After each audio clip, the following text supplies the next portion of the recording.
So gentlemen, you need to be sharpening the tools which are going to be most applicable and most versatile irregardless of the situation you find yourself in, right?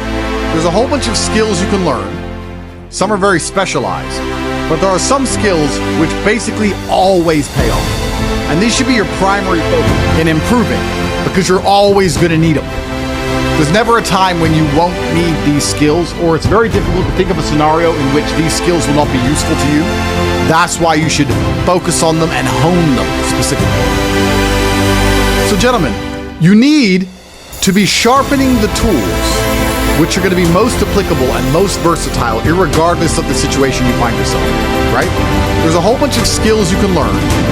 Some are very specialized, but there are some skills which basically always pay off. And these should be your primary focus. These should be the ones you're most interested in. Most interested in improving because you're always going to need them. There's never a time when you won't need these skills, or it's very difficult to think of a scenario in which these skills will not be useful to you. That's why you should focus on them and hone them specifically. The tenet of bravery. It's difficult to think of a scenario where being brave would be a negative mindset for you to be able to tap into, because bravery affords new options you haven't previously considered. If you're a coward, you don't have certain options on the chessboard because you simply don't have the bravery to make X moves. But if you are brave, you can analyze these moves. So you have a whole bunch of moves that most people don't have. I can talk from personal experience. When we got out of jail, everyone said, just shut up, in this case will go away. And I said, no, I'm going to take the brave choice and I'm going to run at the gunfire and tell them it's all a lie and it's all stupid. I did that on purpose. That takes bravery. Most people do not have the bravery to consider alternate paths. And as the world gets more and more centralized, because that's what globalization effectively is, it's centralization. All of the companies of the world are becoming centralized. All of the power, all of the money, everything is becoming centralized. There's going to be a smaller and smaller group of people that have everything, and most people are going to be left with nothing. You need to be able to look at the chess moves that most people will not be prepared to make, and most people live very afraid. So bravery is an extremely important skill to hone. It's something you should practice. You should often sit and think, what would be the bravest decision I could make in this scenario? What would be the bravest one I could possibly make? And consider it. I'm not saying do it, but you should get in the mental model of considering it. Because quite often when you're a coward, brave decisions don't even cross your mind, ever. They don't even cross your psyche. They're not even something that's interesting to you. You haven't trained your mind to consider them. So you need to train your mind to consider bravery, because bravery is something that is going to universally apply throughout your life. It doesn't matter who wins in the presidential election. It doesn't matter if you're rich. It doesn't matter if you're poor. It doesn't matter if you're in Thailand. It doesn't matter if you're in Peru. Having the option to be extremely brave and consider the options which are afforded only to a brave person is going to be something which is always going to benefit you. So it's very important that you consider and think about bravery as a whole, something I want you to hone. I'm your uncle who wants to remind you that you failed. I'm not your motivational speaker. I'm not your psychiatrist. I'm the uncle who's done it all and is looking at you saying, when I was your age, I did better than you're currently doing. And it's also very important as a man that you're realistic enough to understand that the masculine world has always been based around peacocking, flexing, showing capability, showing competence. That's what the masculine world is truthfully based around. Women, people often say women are attracted to men who are X, Y, Z. No, women are attracted to competent men. Men who exude competence, not arrogance, but capability. And you're only going to exude that if you've proven yourself capable many times, because then God will give you a different level of swag is the wrong word. Perhaps a different aura. When a woman looks at you and goes, he can do anything he says he's going to do, that's when you become instantly attractive. Competence is extremely important. That's the masculine world. And peacocking built this world. Don't let losers and brokies sit and say to you, oh, all our graves are the same, it doesn't matter. No, it does matter. You were not born to suffer and die without being remembered or leaving a mark on this planet. You weren't born for that. You were born to do something great and to be remembered. You were born to leave offspring, which are so fantastic, raised in your image, that you, by proxy, are discussed into eternity. Your bloodline, like the bloodline Tate, becomes synonymous with competence and capability. That's why you were born. The reason the male peacock shows its feathers is to say, look what I have. There is nothing wrong with that. That's what built the modern world. All of the explorers who risked their lives on the seven seas did it to say, look what I did. The most beautiful buildings around you, the cathedrals, all these things that were built by men saying, look what we have done. We have done something other people cannot do. Flexing, in and of itself, is not a stupid idea. It's actually a biological norm amongst men. Don't be confused. You don't want to flex asininities. You want to flex capabilities. You want to flex competence. You want to flex, look what I can do, which others cannot do. I made the brave choice that others are afraid to make. And respect often lies on the other side of fear. If there's a decision that everybody's afraid to do, but you do it, that is what's going to get you respected by your peers. So it's extremely important. Because the world's becoming more centralized, it's becoming harder and harder for anyone to make any money. So people are becoming more and more desperate. I understand it, but I need to keep my name and my integrity intact because the Tate name is based on integrity. Everything I said I was going to do, I have done. I'm the only celebrity who's launched a meme coin and didn't rug pull it. Daddy's still here. I'm preparing to launch a few more exchanges and staking when the market recovers. Daddy's going to the moon. The real world's still here. I haven't lied to anybody about anything. I'm the most reputable brand on the internet currently today. Just out of curiosity, to be great at anything in life, should you enjoy it? For example, if a boxer wants to become world champion, would he have to enjoy boxing? Or would it even be possible to maybe hate boxing and still become world champion? It is easier if you enjoy it because you do not struggle with lack of motivation or lack of interest. For me to say you could honestly be world champion at something you hate is a lie. You can, however, be competent at things you don't like. You can be very good at something you don't like doing. To be the best in the world, you probably have to fall in love with it. But the way you do anything is the way you do everything. And you can fall in love with the idea of being good in general. So anything I do, I don't want to be bad at.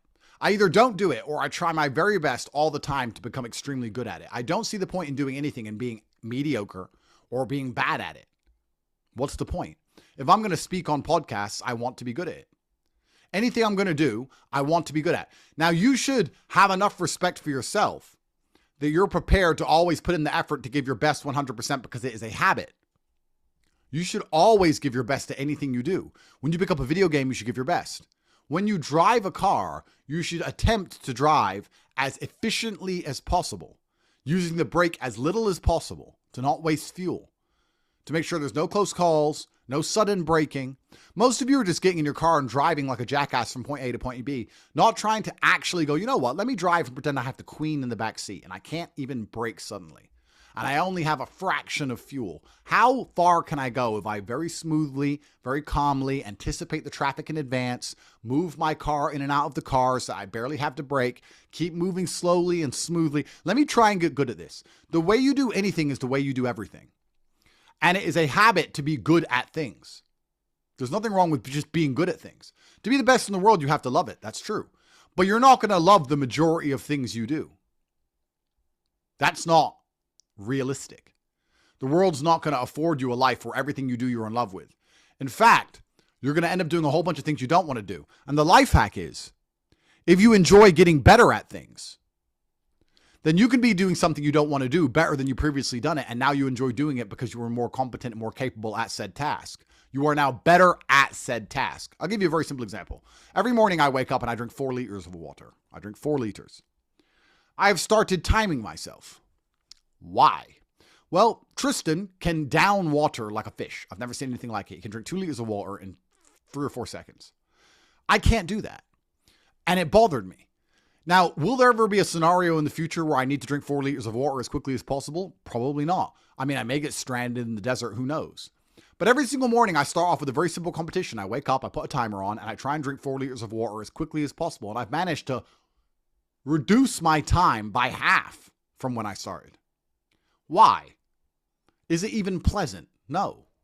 Drinking water that quickly makes me feel sick. I can't do it like Tristan does.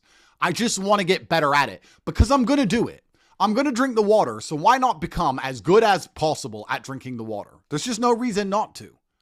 Every single thing I approach with vigor because I like being good at things. And that's not because I'm arrogant.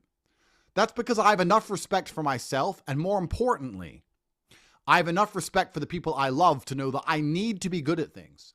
When my children or when my women or my family or my people who rely on me, my brothers, anybody comes to me expecting me to do something for them, I need to have enough respect for them to know that I'm good at what they ask me to do.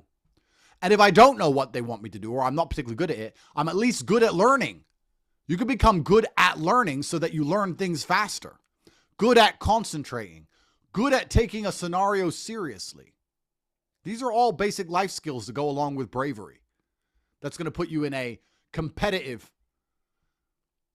bracket amongst the masculine realm which exists today, because most people can't even focus. Most people can't even focus or try hard at anything. Can you become world champion without loving boxing? No. You can't become the best in the world. However, you can become very good at it because you can have enough discipline to ensure that you go to training, and you can make sure that you're the kind of person who, if you're going to go to training, you're going to try your best. Guys, you're going to go to training for an hour. Whether you try hard or don't try hard, you're going to spend an hour in the boxing gym. There is no reason to not try. That is a learned habit. And what you often find with people who need to be motivated into things, because they're not disciplined enough to do things and not disciplined enough to do things properly, they'll go and say, I went to boxing training, as if that's all that it's about. It's not about going to the training. It's about trying hard in the training. It's about giving it your all. It's about dedicating yourself. You're going to give an hour up anyway. There's no reason to not try. Most people go through their entire adult life without trying 100% hardly ever. Think about it. Even when you go to the gym, you don't try 100%. You try 60%, 7%. You don't try 100% at home. You don't try 100% when you fuck your bitch. What do you try 100% with? Do you really try 100% with work? Are you really moving that mouse as quickly as you possibly can? No, you're not trying. So you have people who have gone through life and are going through life without even giving 100% of what they've got ever. And it's interesting because we're entering the most competitive period of human history. Guys, I want you all to understand something. The plan by the elites is pretty simple. Their intention is pretty simple. Their intention is to enslave all of us. And they're going to do that by replacing us with machines and leaving us begging for handouts from a centralized government. And for you to outcompete a machine is going to be nearly impossible without some degree of ingenuity, without some degree of spark. You need something extremely interesting and unique about you. That's extremely important. And for you to be able to do that, you can't just be good at one thing. You need to be good at lots of different things. Often it's a concoction of capabilities across realms that are going to allow you to have this special formula that a machine can't quite mimic for now. So you need to get very good at everything you do, all of the time. You'll learn a lot of lessons about psychology in the boxing ring. Now, they're not related, technically. One's exercise, one's the psychology of people. But you'll learn in the fight ring, you'll learn that you're not tired when you're winning. You're tired when you're losing. That once you start to win, you get to find unlimited energy from the universe from somewhere, and you just continue to push forward, no matter how hard it is. Winning is easy. It's trying to turn it around when you're losing that is difficult. You take this lesson from boxing and you apply it to everything else in life. You apply it to money and say, once I start to make money, I know I will have endless motivation to keep making money. It's just hard to make money in the first place. It's hard to get over that hurdle, but once I get going, it's easy. It's a positive reinforcement loop. It's a spiral upwards into infinity. It's a tornado that takes you to the promised land. So to have that unique psychological conclusion, that unique psychological input, you had to become good at boxing. You have to become good at lots of different things to come up with unique perspectives which cannot be replicated by the machine mind in the modern age, especially in the coming years. So it's very important that you're good at everything you do, all of the time. Don't do it if you're not going to try. It's actually a bad habit. It's kind of like sloppiness. When I was teaching people to fight, in fact, I was always a terrible teacher. I never used to give people advice on how to fight because people were just so stupid. I couldn't handle it. But you don't want people to learn bad habits. But it's a bad habit to coast. It's a bad habit to spend time and waste it. It's a bad habit to go, oh, I tried. I went. I didn't give it my all, but at least I went. You see this kind of cope online all the time. Yeah, at least I went. It's going that matters.